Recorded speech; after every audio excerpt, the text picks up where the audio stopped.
These guys are ridiculous. These guys are ridiculous. Now, how about them damn Celtics? We are back with another How About Them Celtics video. Library Jack is here at TD Garden after the Celtics took down the Brooklyn Nets in their first in-season tournament game of the season. Celtics earned a 121-107 win. Put the box score on the screen now while we talk. Moved to 6-2 on the season. Jaylen Brown, Jayson, Tatum led the way in scoring. And the bench unit finally did something. So those are sort of the main points we'll go through. But yeah, Sam, just initial takeaways from the win. Yeah, well, the best part about this show has been before we started, you weren't Library Jack, and then we started and you became Library Jack. You got afraid to I was talk. Library Jack before. No, I wasn't talking normally before this. I don't know. It's an act. He's doing What? it for the show. Yeah. No, so takeaways from this game: court bad, jerseys not bad. Didn't mind the jerseys. I didn't get to see it on they actually TV. looked fine. Was the court bad on TV? Like particularly? It just doesn't look good. It looks stupid. Actual takeaways: the bench only plays good once in a while, and when they play good, everybody plays good. They kind of don't spread it out. I thought all those guys had a pretty solid contribution today. Hauser made 5 threes. Pritchard breaks his slump of 3 or 4 scoreless games with a 13-point game where he not only was efficient from the field, but he was hustling and making the extra effort everywhere else, which he's consistently been doing. It just looks way better when he's actually putting the ball in the basket. And then Kornet, how about him? Super cool alley-oop. Made a couple plays. Solid game from Kornet. You got a good Jaylen game, mostly in the beginning of the game, and then he kind of just rode the coattails of a Tatum heater in the second quarter. And then so Tatum made 4 threes in a row, and then Jaylen got back in and he also made a couple threes in a row. But I think that's really all he had to do. Overall, solid game from Jaylen. I thought it was good, especially after he struggled all week. I was happy to see him come out determined. It didn't feel like he settled too much. There were a couple questionable looks there, and I think the questionable looks have gone throughout the team. Lot of threes that are just it's not the number of threes. It's just it seems like everybody has the neon green light, and not everybody should have the neon green light. It didn't hurt them today. They obviously beat the Nets pretty good, but I think it's going to be something they're going to have to dial back a little bit. I think it depends on the day. I will say it was kind of weird that today was the day they took a bunch of threes, especially with the size advantage they had. Correct. But Kristaps didn't really have it. He was fine. Didn't play a lot. It felt like the Nets kind of played him off the floor defensively a little bit because the Celtics like to play Kristaps and drop, and they did at the start of the game. But then Lonnie Walker got some open threes, and Cam Johnson got some open threes, and one other guy, I forget, hit a 3 at the start of the game. Spencer Dinwiddie had 3 threes in the first quarter. So Kristaps couldn't drop back because the Nets were getting hot from 3 and getting open there. And then even when he was, they pulled him out of the drop. They had him come up to the level and defend on the perimeter. He's just not quick enough to consistently do that with 5, 6, 8 guys who are all faster than he is. So it just wasn't his night. Payton Pritchard and Sam Hauser both ended up playing. Sam Hauser played 3 seconds less than Porzingis, and Pritchard played more than Porzingis. But you get the point. Those guys got some run over him. In this one, Derek White also just didn't really have it tonight. Struggled in the first quarter, found his shot a little bit in the third, I think it was, but it just wasn't a great game for him. But Pritchard and Hauser, they had it. I mean, Hauser was nailing everything. 10 threes might be a bit rich for your blood, but he made 5 of them. So can you really complain? He was on. Ultimate green light guy. Just fired up. That's his only job. That's his only job. So yeah, he's got the green light. That's all he does. That's like saying, Chris Paul is the green light to throw an assist. Sam Hauser is the green light to shoot a 3 because that's what he does. That's what he's paid to do. But he played good. Like you said, Jaylen Brown got off to a hot start, and he sort of, I guess, trickled off towards the end of the game. But he had 10 of 19, 5 of 9 from the field, 5 assists for him, which is good as well. Tatum, not really a hot shooting night for him. He had a couple stretches where he got really hot, but overall 6 of 17, 4 of 11. But he grabbed 10 rebounds, which he's good for at this point. Drew Holiday also crashed a glass 12, 3 offensive rebounds. 12 rebounds in the night, 9 assists, 13 points. Pretty efficient scoring, just not from three. And then Pritchard's offensive rebounding 2-4, and Kornet got 6 offensive boards. Celtics grabbed 17 offensive rebounds in this game, and Respect. it was a huge difference. It was a huge difference for them. I'm not sure how many second chance points they got. I'm going to look now, but they were up like to 23 at one point. Okay. It was like 23-2. They put the graphic on the screen. Gotcha. Yeah, second chance points for the Celtics in this one. 29, 10 of 17 on second chance shots, and the Nets scored 5 second chance points, and they were 0 of 6. So that means they just made 5 free throws off of second chance points. So that's the difference in this game right there. The shots, they took 52 threes, which is a lot, and they made 36.5% of them, which is fine. But the reason they were able to take that many threes is because they were crashing the glass and they were doing other things to prevent, transition opportunities. Like against the Sixers, they missed a 3 and Tyrese Maxey was gone.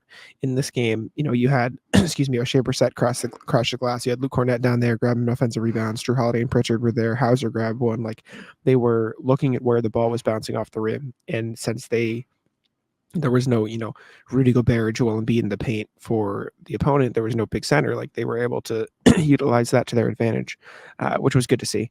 I thought Pritchard, Hauser, and Kornet was really, really good tonight. I think Kornet's going to get the least love of the 3 because he didn't score as much, but he was in his spots. He looked good. Bobby Kuritzy, who's within listening distance of me, turned over. He said, "Do you think this is Kornet's best game of the season?" And I said, "No, it was probably the game he had 11 and 7, which was also against the Nets." So the conclusion we came to is other team doesn't have a center. Kornet probably plays. Kornet good against short players. It's good though. It's good for he was good going forward. Game planning against teams that might run with smaller lineups. You just throw Kornet out there, and he's going to dominate, right? Yeah.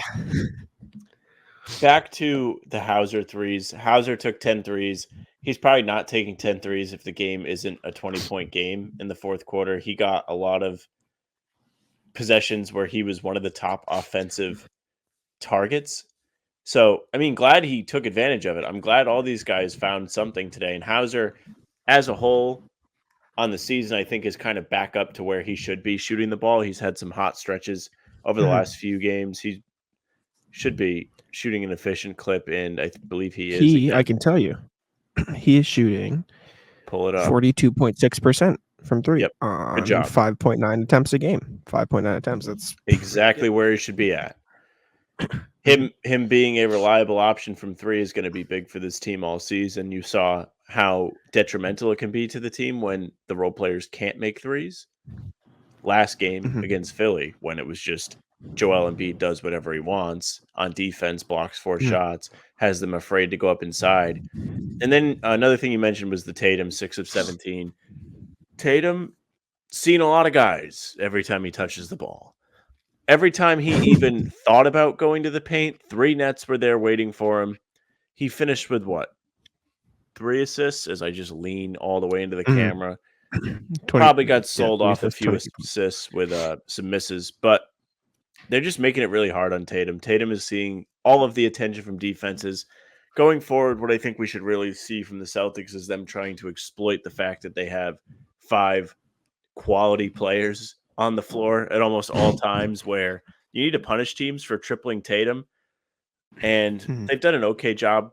Obviously, you see all these other guys getting in on the action today. And one thing I thought the Celtics did a great job at, I think it was in the second quarter there was a few possessions in a row defensively where they got caught out and they recovered great. They were in rotation for a good chunk of the possession, and Brooklyn wasn't able to settle on a good look. Very impressed with some things we saw from the Celtics defense. Brooklyn still ended up with 100+ points, but they did a pretty solid job at not letting anything easy happen. It was just threes. 100+ points shouldn't really be the bar. Like no one's not putting up 100 points in the NBA nowadays. Yeah, but if you're like, wow, really impressive defensive performance, it's like, I don't know. I think anything under 110. What do they have? Do they have? No, I don't think it's in the 90s. I think under 110 is a pretty impressive defensive performance in general. New FanDuel customers can bet $5 and get $200 in bonus bets, guaranteed. Plus, all customers who bet $5 will get $100 off NFL Sunday Ticket from YouTube at YouTube TV.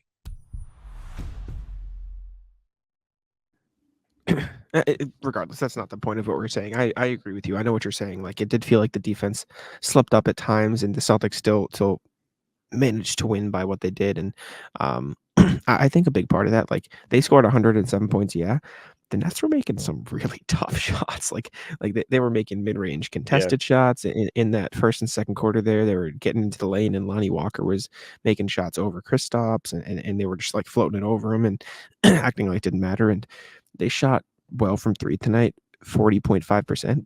When the Nets got an open three, they made the open three. It was up to the Celtics to contest it so they would miss. Like, the Nets weren't giving up the opportunities. Like, if the Nets had just a little bit more shot creation in this game, it would have been a much better game.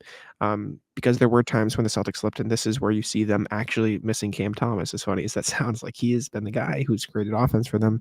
And without him, it just felt like a lot of guys dribbling around with their, like chickens with their heads cut off. Like, there's no reason that Mikal Bridges should take the same amount of shots as Trent and Watford, right? Like that's just Trent poor Watford offensive not bad execution today.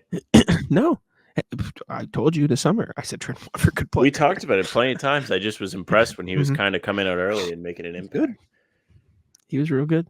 Yeah. Yeah, I mean, overall, I thought the Celtics played well. There was the offensive rebounding is the thing for me. And there was one possession. O'Shea Brissett only played 7 minutes in this game, but like you can see he has a very clear job when he's on the court. It is cut to the basket and get rebounds. That is what he's paid to do. And there was one possession in I'm going to bring out the notebook quick. I think it was in the first quarter, maybe the second, but it was in the first half. And where is it here? Yeah. So Kristaps has the ball on the post. O'Shea is in the corner. He gets it to O'Shea. O'Shea like pump fakes. No, everyone knows he's not taking the three, right? Let's be real. He's not taking the three. And so he gets it back to Kristaps, runs to the hoop, gets by his man, gets the ball, goes up, draws the defender in the paint, kicks it to the corner for Hauser. Hauser misses the three. O'Shea gets the rebound, and then it ends in like free throws for Jaylen Brown. Like, O'Shea Brissett's not going to hit threes. And at the start of the season and heading into the year, we're like, how many minutes is he going to get? Because Joe Mazzulla likes to shoot threes, and spacing the floor is so important in this lineup because now you finally have 5 starters who can all shoot. But I think it's almost like backwards now, where you have everybody who can shoot, so you need guys who do the other things, even if they can't shoot. Like, you need guys to get in there and get the rebounds. Like, Kristaps isn't the best rebounder, so you need guys to crash the offensive glass. And as much as you want to prevent transition points, Brissett is going to cut to the rim, cut hard, and then he can make plays from there, which is a very valuable skill. So limited minutes for Brissett, but that was something I noticed, and then it translated throughout the entire lineup with Pritchard's offensive rebounding, with Drew Holiday's, with Kornet's, with the whole team crashing the offensive glass. And so I think that's a really important part of the Celtics offense offense this year, getting those second chance points. And I'm looking it up now, and maybe I'm just wildly wrong, but yeah, they're top 10 in the league in offensive rebounds at 12 a game. I don't know where they were last year, but that feels pretty good considering they don't have any, centers who are very good at offensive rebounding. They were 20th last year. They're getting 2.5 more offensive rebounds a game this year. So it's nice to see that that's an emphasis, especially with how many threes they take, because you can get mad at how many threes they take, but if they're getting offensive rebounds, and like you can, it's a balance. Yeah, sure. I mean, the amount of threes that are being taken. Yeah, sure. Well, no, like they take so many threes, and they just have changed the way the game looks when you watch it. Does that make sense? Like, it doesn't seem, even from last year, it doesn't seem like the game is being played the same way. It feels like more and more teams are trying to get into a shootout with the Celtics. And as great as the Celtics have been at making threes, the 2 games where they really struggled ended up in losses. I mean, the Celtics played excellent defense against Minnesota. They were in, the 90s in regulation? Something, that I was like, oh, that's a pretty good defensive game. Philly only scored 106, and they were blowing the Celtics out. There is a window for inconsistency with this. And I'm not saying it's broken. I'm not saying they shouldn't do it. I think it needs some fine-tuning is all. So it does. It does. My thing is, I'm fine with the number of threes they take. I'm fine with it. It's how they play offense. Everyone can shoot. I think what's important is when you're in a close game and the shot hasn't been falling, I don't think you should continue to take like if you're at 43s versus 43 threes at the end of the night, I don't think the fact that you hit 43s matters. I think that what matters is like take that Timberwolves game, for example, or the Philly game even. I think what matters is those last 3 threes, instead of taking threes, get into the post, get into other spots or move the ball to the point where you can get a better shot than a 3 that hasn't been falling. Now, that goes out the window. If you have an open 3, I still think you should take it. I'm going to stay like I stand by it. It doesn't matter. But in these close games, I think the Celtics do need to do a better job of not just saying, okay, offense is offense. We shoot threes. That is our offense. But if you're, down by 4 and there's a minute left in the game, get to Tatum in the post, run a pick and roll and find somebody cutting on the wing so you can get into the, draw free throws. Like, I don't think the number of threes is the problem, but rather, like you said, like they took those threes and they didn't shoot well and they were still in it. I think in the crunch time, in the games where you don't shoot well from 3, I think you should stray away from the threes and try to do other things that you do well instead. But I don't have a problem with the number of threes or the offense they're playing this year because I do think for the most part they're getting threes in the right way. I think if you do that and you mix things up at the wrong time, you're leaving the door open for just confusion, stagnant offense. Kind of like what we saw at the end of games last season where it was like, feels like they're changing it up, trying to milk the clock, blah, blah, blah, and then the leads evaporate. Not saying that what you're saying is wrong. I just think they should do it more of a long form way where it's okay to mix in other things you're good at throughout the entire game. It doesn't just have to be in the last I 2 think they minutes. have been. I think they have been. I mean, we've spent the early part of the season talking about how they're getting into the post more, which they have been. How Tatum's They got driving more, away which from he it this has week, been. it Like, feels. Including I think today. that's just 'cause they lost. I think it's just because they lost. I mean, today, yeah, they took a lot of threes, but I think they were doing it still against the other teams. It's just the threes weren't falling, in general. So, like, I still think they got into the post, and I still think they did it. But I also think how the Timberwolves and the Sixers defended the Celtics prevented them from getting into the post as much. Like Jaden McDaniels was on Jayson Tatum, and so when Tatum did get into the post, it didn't work as well because Jaden McDaniels is a good defender, right? When they got into the post against Philly, like Embiid was lurking, so they couldn't get those shots and they couldn't work out of there as easy. So it sort of forced them to take more threes, which they're comfortable with. But when the threes aren't falling, it's not going to work. So I don't look at it as much of them getting away from the offense that worked. I mean, I guess the Nets game is the best example of that. But like even like you said, like the Nets were showing 3 when Tatum was driving to the hoop. So I think it's less of they're taking too many threes and more of or less of they're not doing the right things in terms of switching up the offense and more of teams are forcing them to not do, the things that worked in the first 5 games of the season. And then, I mean, to your point, from there, it's how can we find other ways around what other teams are throwing at us? So the result and our solution to the problem is just chucking a bunch of threes. And I think you saw it a little bit tonight in how they solved those things. And it's, if we're not going to get into the post easily, get Kristaps right there and we'll, work from him. And he got into the post, used his mismatch, and then kicked out to somebody else for a 3. And while it did end in a 3, it was utilizing your other form of offense to get the 3 rather than just taking it for the sake of it because you're not getting to other spots. And I mean, as much as it was like, just a super cool alley-oop, like look at Luke Kornet. He was setting a screen and they were so worried about Sam Hauser coming off the screen that he was able to slip to the basket and catch a really cool alley-oop. Like that's another thing. I think the Celtics need more off-ball movement, but I think it's less of too many threes and more of other teams forcing them to take them in bunches when they're stopping them from getting to other spots, which I mean, to your point, like you have to find ways around that. But I mean, I've never had a problem with the threes, but and I stand by it. I don't know. They just seem lazy at times. We're going to have to do a video where we kind of look through different attempts and be like, this one's good, this one's bad. Because I think there is that kind of niche to it because both sides are right. Yeah, maybe after the first, I would say 10 games, but it might be hard next week. Maybe after the first 15 games when you get back from your trip. We'll see. We'll see what we're doing. We'll see what happens. Anyways, any final thoughts, or did we cover it all? Brad, did we miss none anything? too pleased with Mike and Scal not asking him about the Raise the Age shirt he had on. He joined them for the broadcast in the second quarter. Like he hung out with them the whole time, and then like they didn't ask him about it. They were like, "Thanks for joining us, Brad," and he like gave him some kind of snipe. It's like you didn't ask me the thing you were supposed to talk to me about. That's awesome. Scal got into it only takes one tonight. He loved that when Tatum made like 4 straight. Of course. Big scow Yes. game. I didn't get to enjoy it, so Lucky unfortunately. you. But did we miss anything? I think we got it all. Drew Holiday near Nah, we triple got double. We talked about the Jays hot scoring. The bench did well. Svi Mikhailuk got some early run again, which was weird. He didn't really do much with it, but he didn't really get the chance to. But I think that's Sure. about it. Anyways, well, he's getting Don't more care. opportunities with the starters.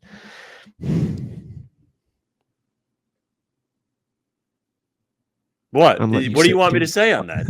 Who cares? I was just pointing it out. We're 20 minutes in. I can't hear you whisper anymore. I'm gonna go put my head in the microwave. All right. Take us out. It's fine. Hey, thank you very much for watching. Make sure you subscribe to the YouTube channel. Hit like, hit the notification bell so you don't miss any more of our daily uploads or live streams or whatever it may be. Full-length pods are on YouTube and Spotify and Apple. You can follow us there. Leave a 5-star rating. Say something nice. You can find us on social media at How About Them C's. That's Twitter, Instagram, TikTok. Facebook is just the name of the podcast. You can follow Jack on Twitter at JackSimoneNBA. You can follow me at Sam LaFrance NBA. That's it for us. Bye. Tic-tac-toe.